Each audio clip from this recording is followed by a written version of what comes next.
Halo Bapak Ibu, saudara-saudari sekalian, lovers and haters, salam cerdas Indonesiaku. Jumpa lagi kita pada kesempatan kali ini. Bagi Anda yang belum subscribe channel saya, silakan subscribe channel saya. Tekan loncengnya agar Anda dapat notifikasi setiap kali saya mengupload video-video saya. Oke, pada kesempatan kali ini saya akan membahas sebuah berita yang menarik dari negeri kanguru. Kalau Anda perhatikan, ini negeri yang tidak pernah dibahas gitu ya sama saya gitu ya. Kalau kejadian di misalnya Amerika Latin, di Asia, bahkan di Amerika Serikat, ada beberapa kali saya bahas. Cuman ini adalah yang pertama kali saya bahas mengenai penipuan yang terjadi di negeri kanguru, tepatnya di Australia. Ya. Nah, ini menariknya adalah berhubungan dengan penipuan di bidang kripto. Ya, ternyata bebek dungu ini tidak hanya ada di Indonesia, di negeri kanguru juga ada temannya, ya. Astaga. Oke lah, kita lihat sini beritanya ya. Di Tech Business News ya. Di sini Tech Business News ini adalah sebuah sebut saja situs berita yang berhubungan dengan teknologi di Australia.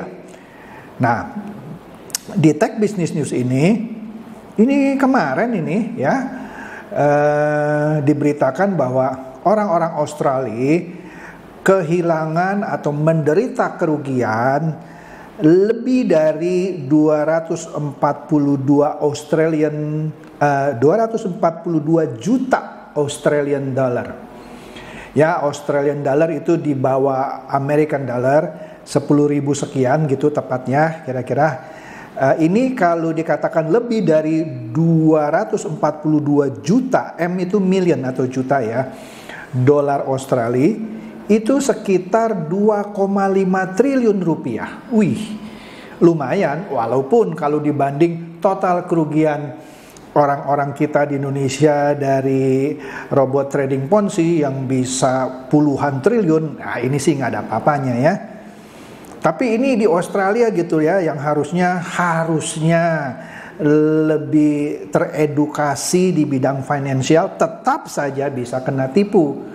Nah, ini kena tipunya di area atau di industri kripto. Nah, ini kerugian sebesar 2,5 triliun ini terjadi di 2022 ini. Ya, sekitar 6 bulan pertama lah. Ntar kita lihat laporannya ya.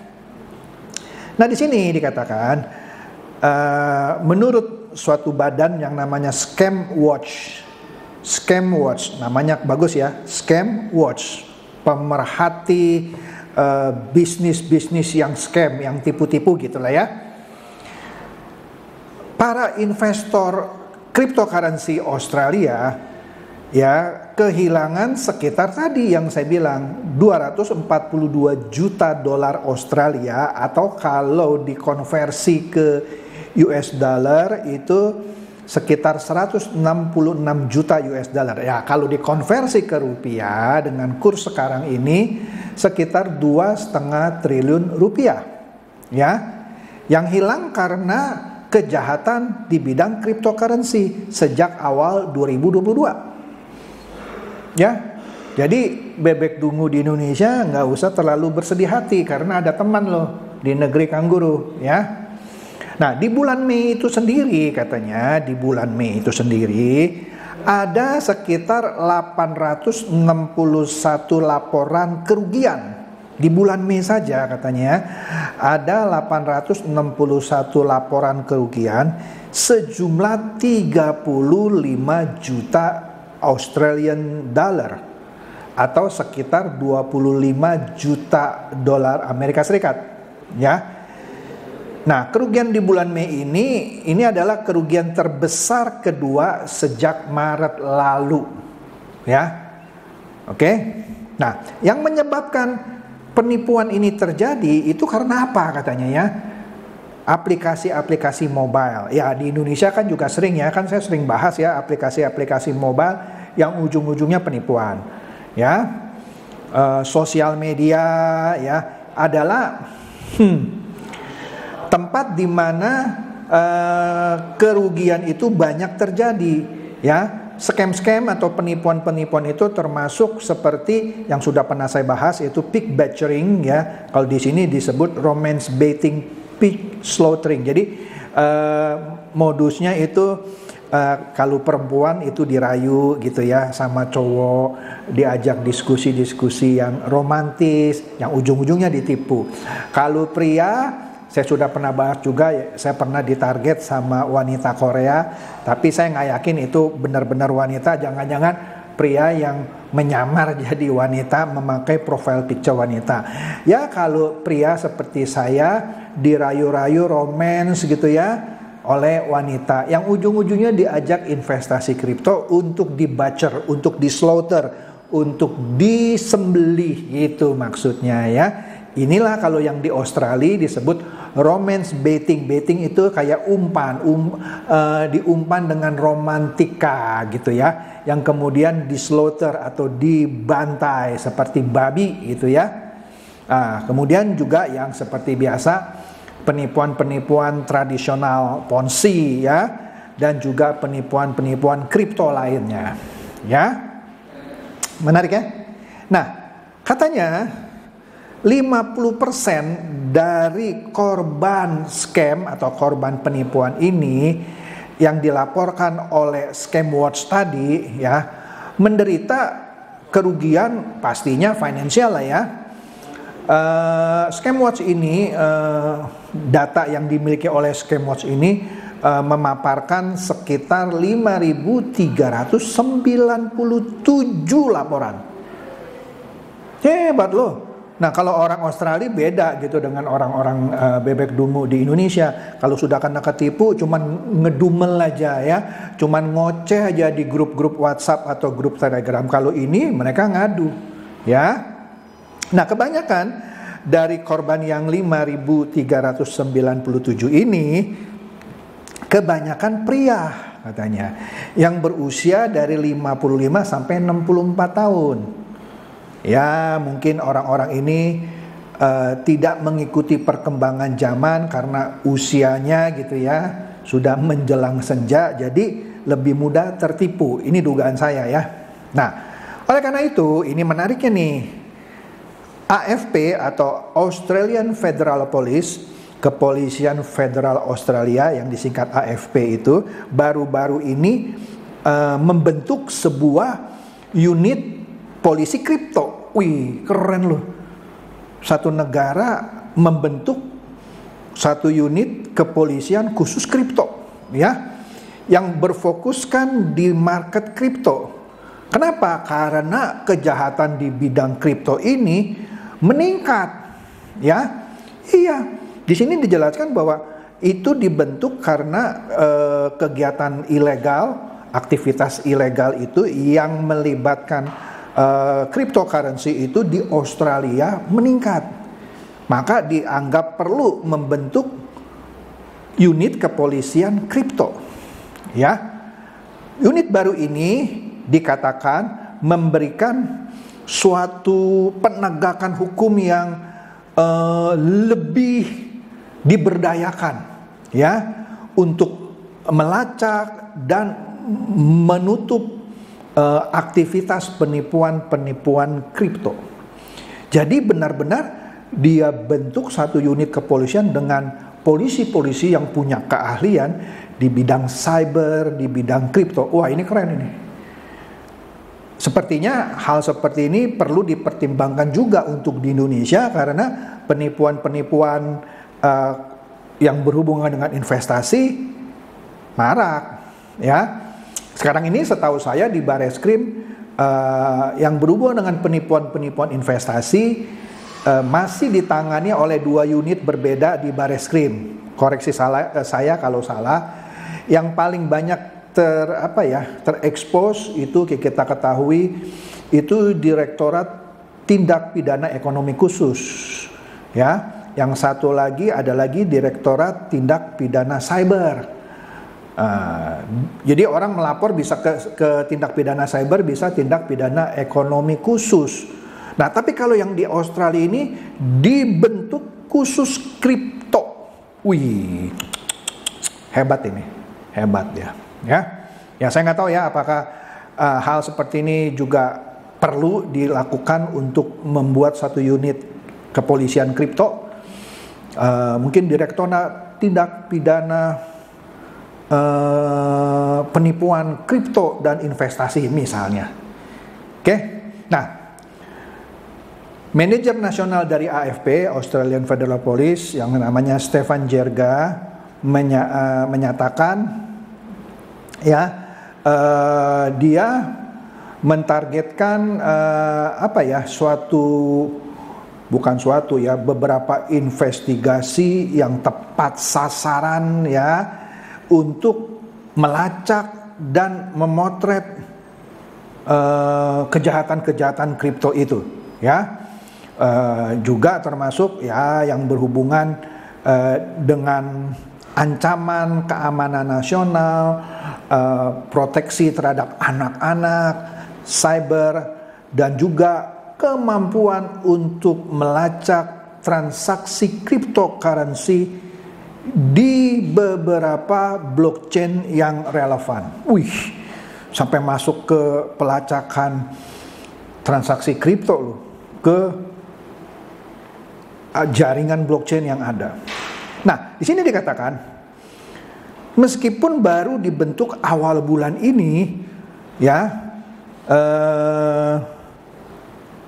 Australian Federal Police ini sudah menyita lebih dari 600 juta dolar. Di sini nggak dijelaskan ya, 600 juta dolar Amerika atau Australia. Berarti hebat ya. Kerugian tahun 2022 aja cuma 242 Australian dollar atau tadi 166 US dollar. Kalau ini dia sudah menyita 600 juta dolar, kalaupun ini dolar Australia, sudah hampir 3 kali lipat dari kerugian di tahun 2022 ini, ya. Nah, di sini yang disita ya seperti biasa, ya, properti, aset digital, barang-barang mewah seperti mobil, kapal pesiar, ya. Nah, itu karena terbentuknya unit kepolisian kripto di awal bulan ini. Hebat ini, ya. Hebat, cepat dia kerjanya, ya. Nah, dan kalau Anda lihat di berita-berita tentang kejadian di Australia ini, ya, kalau saya lihat di sini kepolisian ini khususnya di kepolisian kripto dari Australian Federal Police ini, dia katanya ya akan mengatur atau meregulasi, hebat ya, tapi ini melalui pemerintah pastinya ya, akan meregulasi industri kripto di Australia dengan melakukan mapping ya atas industri kripto ya yang marak juga di Australia untuk menghindari penipuan-penipuan kripto atau hal-hal yang berhubungan dengan kegiatan ilegal kripto di aktivitas jual beli atau transaksi kripto di Australia, ya. Nah, di sini wah, nggak main-main ini, ya. Jadi unit ini akan sampai masuk ke dalam bidang teknologinya, ya, sehingga dia benar-benar bisa melihat apakah suatu penawaran atau aktivitas investasi itu ya benar-benar tunduk terhadap peraturan yang berlaku atau perlu diatur lagi dengan peraturan yang spesial, ya. Nah, di sini pembentukan unit kepolisian kripto gitu ya, sekaligus menyalakan apa ya, alarm gitu ya, atau sinyal bahwa cryptocurrency ini, dewasa ini di Australia juga dipakai untuk kegiatan pencucian uang, ya. Biasalah kalau kripto dipakai untuk pencucian uang. Kemarin juga sudah saya bahas ya, yang mana Dr. Bitcoin itu dipenjara di Amerika karena menjadi middleman, yang memungkinkan pencucian uang itu atau menyamarkan asal-usul uang itu terjadi. Ini juga sudah mulai di Australia, ya. Nah, ini juga berita dari Cointelegraph juga sama, dia juga bilang bahwa Australia kehilangan 200 orang-orang Australia, maksudnya Aussies ya, kehilangan sekitar 242 juta Australian dollar atau 2,5 triliun rupiah di 6 bulan pertama tahun 2022, ya. Ya, ini samalah kira-kira ya. Nah, tapi yang menarik di sini, yang menarik dari berita dari Cointelegraph ini dikatakan angka ini yang 242 juta dolar Australia ternyata 36% lebih tinggi dari keseluruhan kerugian di tahun 2021. Gila ya. Jadi kerugian yang tadi 242 juta Australian dollar itu yang cuma 6 bulan itu ya, itu sudah 36% lebih tinggi dari kerugian total 2021 yang cuma 178,2 juta Australian dollar. Jadi dengan kata lain, kejahatan kripto, penipuan kripto lah ya di Australia ini di tahun 2022 ini meningkat.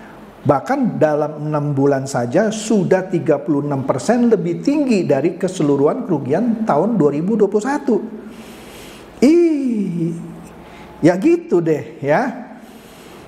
Dan banyaklah yang disorot di sini bahwa mereka juga menyoroti keterlibatan atau menuntut sebut saja tanggung jawab dari pihak bank yang dipakai gitu ya oleh para penipu itu. Walaupun dari pihak perbankan di Australia bilang ya seharusnya Anda yang bertransaksi yang harus memilah-milah apakah tawaran transaksi itu penipuan atau enggak. Tapi orang yang kena tipu bilang ya Anda kan, bank Anda dipakai untuk menampung uang dari penipu itu, mestinya Anda juga sadar dong. Ya kira-kira gitulah. Nah, di sini di Coin Republic juga disebutkan berita spesifik ya mengenai pemerintah Australia membentuk suatu unit kepolisian kripto. Ya, di sini dijelaskan bahwa kepolisian unit kripto ini ya ditujukan tadi seperti yang sudah saya jelaskan untuk lebih fokus menangani penipuan-penipuan investasi khususnya di bidang kripto ya. Jadi di sini singkatnya bahwa tingkat kriminalitas yang berhubungan dengan industri kripto di Australia jelas dari berita ini khususnya di tahun 2022 ini sudah jauh meningkat dari tahun-tahun sebelumnya. Tadi kan sudah dibilang separuh dari 2022 saja sudah 36% lebih besar dari keseluruhan kerugian tahun 2021. Kalau sampai akhir tahun 2022 bisa 3 kali lipat kali kerugiannya dibanding kerugian total tahun 2021. Maka itu tidak salah kalau Kepolisian Federal Australia ini membentuk unit khusus yang menangani kejahatan investasi kripto. Oke, jadi ini suatu langkah yang baik. Entah apakah langkah ini akan diikuti oleh misalnya kepolisian di Indonesia. Kalau diikuti, waduh, saya orang pertama yang memberikan support ya. sudah harus dipikirkan. Oke, itu saja update saya mengenai kejahatan investasi kripto di Australia. Semoga ini mencerdaskan dan mencerahkan Anda semua. Silakan share video saya ini kepada teman-teman, sahabat atau kerabat supaya mereka tambah cerdas dan tercerahkan. Seperti biasa, terima kasih.